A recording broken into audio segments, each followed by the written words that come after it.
So hi everyone, let's start with the new topic which is the endoplasmic reticulum.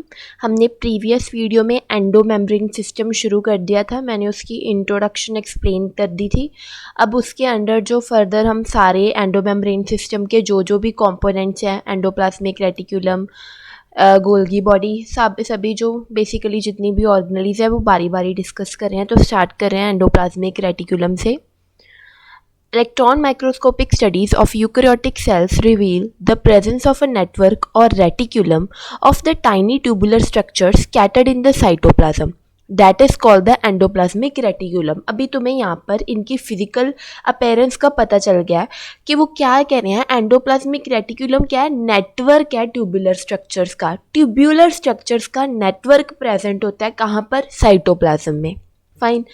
Hence, ER divides the intracellular space into two distinct compartments, that is, luminal and extraluminal compartments. Luminal, which is inside the endoplasmic reticulum, and the space which is outside the endoplasmic reticulum is known as extraluminal compartment.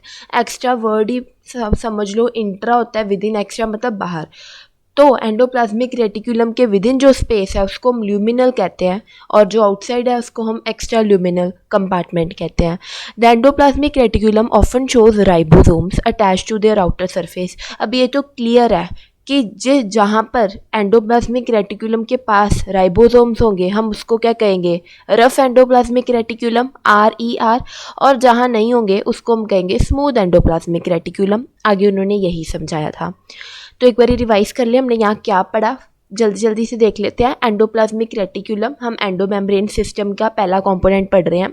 उन्होंने यहाँ पर क्या कि ये tubular network of tubular structures हैं जो कि cytoplasm में प्रेजेंट होते हैं. ये साइटोप्लाज्म को या सेल को दो कंपार्टमेंट्स में डिवाइड कर देता है, एक ल्यूमिनल, एक एक्स्ट्रा ल्यूमिनल. फिर हमने पढ़ा एंडोप्लाज्मिक रेटिकुलम पे राइबोसोम्स प्रेजेंट हो सकते हैं. अगर प्रेजेंट है तो हम उसको कहते हैं रफ एंडोप्लाज्मिक रेटिकुलम, अगर नहीं है तो स्मूथ एंडोप्लाज्मिक रेटिकुलम. ये हो गया. एक बार इस फिगर को देखो, ये हमारे पास न्यूक्लियस है, राइट. अब न्यूक्लियस का बाहर वाला मेम्ब्रेन होती है, न्यूक्लियर एनवलप होता है ना, उसकी कॉन्टीन्यूटी से ही हमारे पास एंडोप्लाज्मिक रेटिकुलम स्टार्ट हो जाता है. न्यूक्लियर एनवलप के कॉन्टीन्यूटी में ही होता है. अब यहाँ पर देखो, जहाँ पर ये ग्रैनुलर स्ट्रक्चर्स जिनको हम कहते हैं राइबोसोम्स वो हैं, उसको हमने क्या बोला है? Rough endoplasmic reticulum. और यहाँ पर देखो, यहाँ पर प्रेजेंट नहीं है तो इसको हमने बोला स्मूथ एंडोप्लाज्मिक रेटिकुलम. एक चीज़ याद रखना कि जो हमारे पास एंडोप्लाज्मिक रेटिकुलम होता है ना, ये न्यूक्लियस के साथ में होता है. मेरे कहने का मतलब है न्यूक्लियर एनवलप की कॉन्टिन्यूटी में ही प्रेजेंट होता है. अब आगे देखते हैं. Rough endoplasmic reticulum is frequently observed in the cells actively involved in protein synthesis and secretion. अब ये तो ऑब्वियस ही बात है, हमें पता है राइबोसोम का प्राइमरी फंक्शन क्या होता है? Protein synthesis. तो ऑब्वियसली उन सेल्स में रफ एंडोप्लाज्मिक रेटिकुलम ज़्यादा होगा जहाँ प्रोटीन सिंथेसिस ज़्यादा होगी. ठीक है. They are extensive and continuous with the outer membrane of the nucleus. यही बात मैं आपको पहले समझा रही थी कि जो रफ एंडोप्लाज्मिक रेटिकुलम है, या मैं जनरली बोलूँ एंडोप्लाज्मिक रेटिकुलम है, वो कॉन्टीन्यूटी में होता है न्यूक्लियर एनवलप के. उन्होंने स्मूथ एंडोप्लाज्मिक रेटिकुलम क्यों नहीं बोला? क्योंकि आप इस पिक में देख सकते हो कि ये साइड में है. जो डायरेक्ट कॉन्टीन्यूटी में है वो रफ एंडोप्लाज्मिक रेटिकुलम है.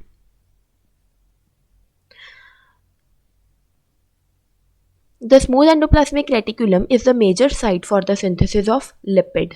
In animal cells, lipid-like steroidal hormones are synthesized in SER.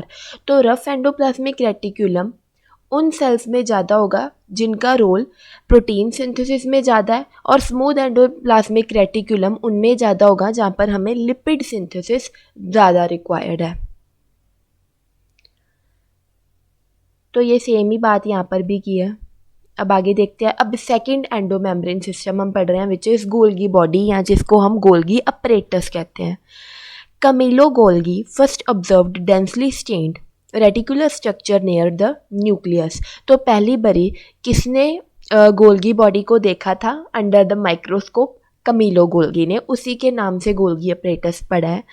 These were later named Golgi bodies after him. They consist of many flat, disc-shaped sacs of cisternae of 0.5 micrometer to 1 micrometer diameter. अब हमारे पास जो reticulum थे वो tubular structure थे, पर जो हमारे पास Golgi bodies हैं ये फ्लैट डिस्क शेप्ड सैक्स हैं। फाइन। और ये जो सैक्स है उनका डायमीटर बताया हुआ है, ये आप एज इट इज़ वैल्यू याद रखोगे। These are stacked parallel to each other. और ये जो सैक्स है ये एक दूसरे की पैरेलल अरेंज होते हैं। मैं पिक्चर में दिखाती हूँ। Varied number of cisternae are present in the Golgi apparatus. The Golgi cisternae are concentrically arrange near the nucleus with distinct convex cis or the forming face and concave trans or the maturing face. पहले तुम वो para समझो। अब ये मेरे पास Golgi body की diagram है। अभी उन्होंने क्या कहा था कि जो गोल्गी बॉडी है ना वो किन से बना है, सैक्स से बना है जो कि पैरेलली अरेंज्ड है। उन सैक्स का दूसरा नाम हमने क्या पढ़ा है, सिस्टरने। तो ये देखो, ये एक सैक है, ये दूसरा सैक है, ये तीसरा सैक है और ये एक दूसरे के पैरेलली अरेंज्ड है। इतनी बात क्लियर है। हर एक सैक को हम और किस नाम से जानते हैं, सिस्टरने के नाम से। फाइन। फिर उन्होंने एक और बात कही कि ये जो सैक्स हैं दे आर कंसेंट्रिकली अरेंज्ड। देखो आप या इधर देख लो, अगर ये इसका सेंटर अज्यूम करूं तो ये पहले ये प्रेजेंट है, फिर उसी के ही ऊपर ये प्रेजेंट है विद द सेम सेंटर, यही इसका सेंटर है। फिर उसी के ऊपर ये प्रेजेंट है विद द सेम सेंटर, उसी के ऊपर ये विद द सेम सेंटर। तो इतना समझ आ गया, कंसेंट्रिकली मतलब कि जिनका सेंटर सेम होगा।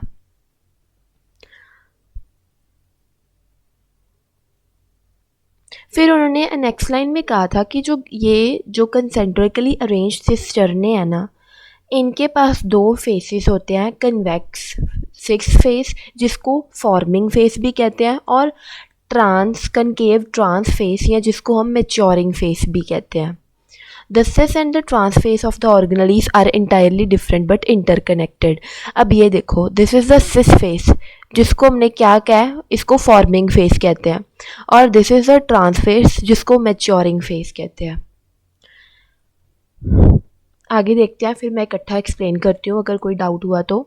The Golgi apparatus principally performs the function of the packaging material to be delivered either to the intracellular targets or secreted outside the cell.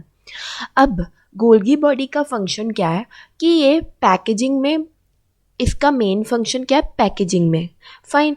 अब ये क्या करेगा, ये मटेरियल्स को पैक करके भेजेगा इधर इंट्रासेलुलरली, अगर उसने सेल के विद इन जहाँ पर वो मटेरियल रिक्वायर्ड है इधर वहाँ भेज रहा है या सेल के बाहर भेज रहा है। Materials to be package in the form of vesicles. अब ये जो मटेरियल पैक किस फॉर्म में करता है, वेसिकल्स की फॉर्म में। From the endoplasmic reticulum fuse with the cis face. ये मटेरियल आ कहाँ से रहा है, एंडोप्लाज्मिक रेटिकुलम से। जो मटेरियल एंडोप्लाज्मिक रेटिकुलम से आया, सबसे पहले वो सिस फेज से फ्यूज हुआ, देन वो कहाँ पर गया, ट्रांस फेस की तरफ या मैच्योरिंग फेस की तरफ। This explain why the Golgi apparatus remain in close association with the endoplasmic reticulum. A number of proteins synthesized by the ribosomes on the endoplasmic reticulum are modified in the cisternae of the Golgi apparatus before they are released from its transphase. Golgi apparatus is the important site of the formation of glycoproteins and glycolipids. अब मेरी बात ध्यान से सुनना, मैं पूरा explain कर रही हूँ गोल्गी अपरेटस फुली, क्योंकि मुझे पता है इसमें डाउट आ सकते हैं। तो ध्यान से समझो, गोल्गी अपरेटस सबसे पहले डिस्कवर किसने किया या सबसे पहले माइक्रोस्कोप के अंडर देखा किसने, कमीलो गोल्गी ने। फिर उसी के नाम से ही हमारे पास इसका नाम पड़ गया गोल्गी बॉडी। फिर ये डिस्क शेप्ड सैक्स होते हैं जिनको हम सिस्टरने कहते हैं, जो कि एक दूसरे के पैरेलली अरेंज्ड होते हैं। पैरेलली भी वो कह रहे हैं एंड वो कंसेंट्रिकली भी कह रहे हैं, इस बात का ध्यान रखना। These are stacked parallel to each other. Varied number of cisternae are present in the Golgi complex. तो कितने नंबर ऑफ सैक या सिस्टर्ने होंगे ये वेरी करता है। फिर उन्होंने कहा कि कंसेंट्रिकली अरेंज्ड है, ये मैंने आपको बता दिया। फिर अब ध्यान से सुनना, हमारे पास गोल्गी बॉडी के पास दो फेस होते हैं, cis face and trans face. Cis face को फॉर्मिंग फेस कहते हैं, ट्रांस फेस को मैच्योरिंग फेस कहते हैं। अब हमारे पास एंडोप्लाज्मिक रेटिक्यूलम से कोई भी मटेरियल, अभी मैं कुछ नहीं बोल रही कि प्रोटीन आ रहे हैं कुछ और क्या आ रहे हैं, अभी मैं ये बोल रही हूँ कि एंडोप्लाज्मिक रेटिक्यूलम से हमारे पास मटेरियल आया, वो सिस फेज ऑफ गोल्गी बॉडी के पास सबसे पहले फ्यूज़ हुआ, फिर आगे गया ट्रांस फेज तक, जिसको हम कहते हैं मैच्योरिंग फेस। अब सिस फेस से लेके ट्रांस फेस के बीच बीच में उस मटीरियल की पैकेजिंग हो जाती है, या कहूँ मॉडिफिकेशन हो जाती है। उसके बाद गोल्गी बॉडी ने उसको पैक कर दिया वेसिकल की फॉर्म में, और जहाँ पर उसने पहुँचाना था मटेरियल वहाँ चले जाएगा। इतना समझ आ गया। एंडोप्लाज्मिक रेटिकुलम से सिस फेस तक, सिस से ट्रांस फेस तक अगर मटेरियल में कोई मॉडिफिकेशन लानी थी तो वो आ जाएगी यहाँ तक। फिर गोल्गी बॉडी ने उसको पैक करके फर्दर भेज दिया। अब इसलिए उन्होंने कहा है, ये बात एक्सप्लेन कर रही है कि क्यों गोल्गी बॉडी एंडोप्लाज्मिक रेटिकुलम के पास होती है, क्योंकि ये जो मटेरियल है वो उससे रिसीव कर रहा है, इसीलिए इन दोनों की लोकेशन एक दूसरे के साथ साथ में प्रेजेंट होती है। I hope I am clear with this. अब देखो, जो रफ एंडोप्लाज्मिक रेटिकुलम है वहाँ पर जो राइबोसोम्स प्रेजेंट है वो प्रोटीन सिंथेसिस कर रहे हैं। अब प्रोटीन आए सिस फेस तक, सिस फेस और ट्रांस फेस के बीच में उनमें आ गई मॉडिफिकेशन, वो किस में कन्वर्ट हो गए हैं, ग्लाइकोप्रोटीन्स एंड ग्लाइकोलिपिड्स में। फिर ये वेसिकल्स की फॉर्म में जहाँ पर भी चाहिए वहाँ चले जाएंगे। आ गई समझ? I hope I am clear with this paragraph. एक बारी नोट से भी रिवाइज कर लें। कमीलो गोल्गी ने डिस्कवर किया था, तो ये गोल्गी बॉडी किससे बना? डिस्क शेप्ड सैक्स या सिस्टर्ने से। इनका डायमीटर क्या है? 0.5 to 1 माइक्रोमीटर। ये सैक्स कंसेंट्रिकली अरेंज्ड होते हैं।